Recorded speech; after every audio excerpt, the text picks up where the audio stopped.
Well, hey everybody, I hope you're doing well. Today I'm out in the Kennel Valley north of Regina at a little area known as Kennel, and I'm here because there's this lovely little church. It's the Anglican Church of Canada, St. Nicholas, Kennel. And there it is. Isn't that a beautiful little church? Walk around so you can see it. I don't know if I've ever told people, I've told people I'm a pastor, but I don't know if I ever told you I'm a retired Anglican priest, or pastor of the Anglican Church of Canada. This is my first time out by this church, though. I've never been out here before. It's a cute little church. I remember rightly, I think it's all been refurbished recently with a new roof and everything. As you can see, there's a graveyard in the back.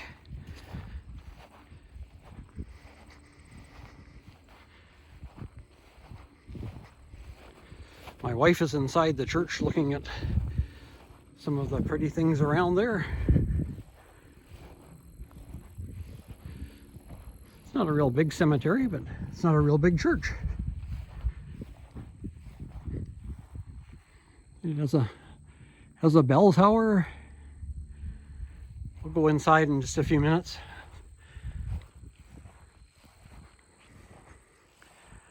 You can see it's a pretty area.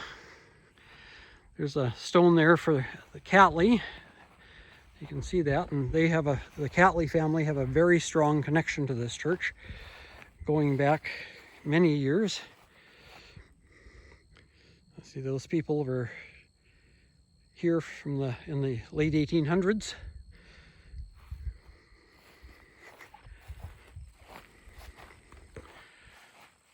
So let's go and have a look inside the church, shall we?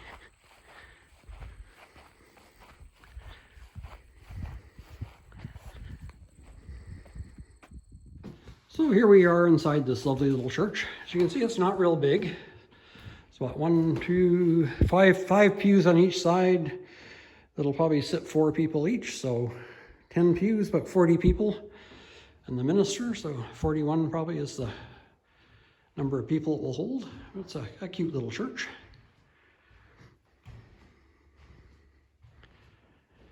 So you can see I was telling you about the Catley family. You can see this plaque here. It says, "To the glory of God and in thankful memory of Mark Catley, who entered into the rest on November 13th, 1929, in his 86th year."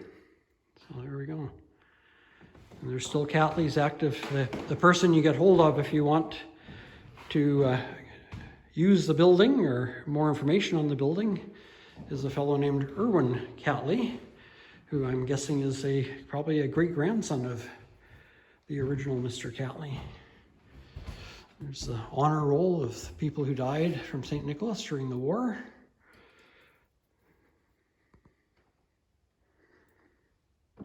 There's a painting of it in the winter, what it looked like. Sorry about the reflection there on the glass. But just a lovely little church. I thought I'd share it with you. Obviously, you don't use it in the winter because they've taken the stove out. There's the stovepipe. Either that or they only bring the stove in the winter. But anyway, here's the foyer and little area. And then there's if you want to ring the bell, there's the ladder up to the belfry. So let's go back outside, shall we?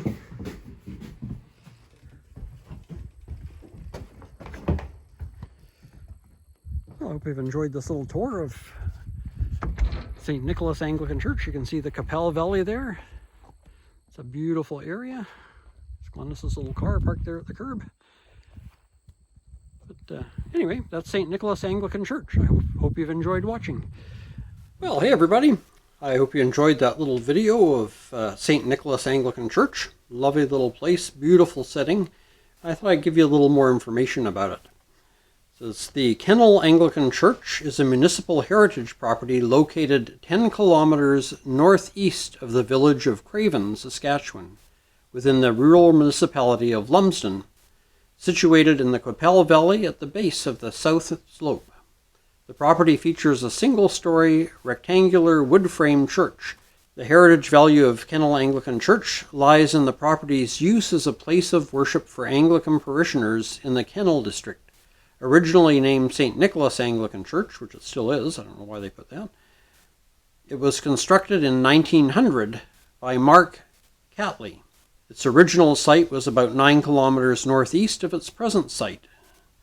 After many of the parishioners in that area moved away, the church was dismantled and reconstructed in 1910 at its present location. It has remained in continual, although irregular, use since that time. Since the 1880s, the tradition of providing a place for peaceful reflection has been extended beyond the Anglican community, as various prayer services have been conducted there by Boy Scouts, musical and prayer groups, and others. So there you go. Originally, the church had a cedar shake or cedar shingle roof, and that was recently replaced with a red metal roof. I'm sure that was partly for fire purposes, but also for easier maintenance. Actually, as Glennis and I were leaving the church that day, a truck pulled up and a gentleman and his wife got out, and it turned out to be Erwin Catley, who would be the great-great-grandson of Mark Catley, who originally built the church. So we had a nice little visit with them before we left. That was quite nice.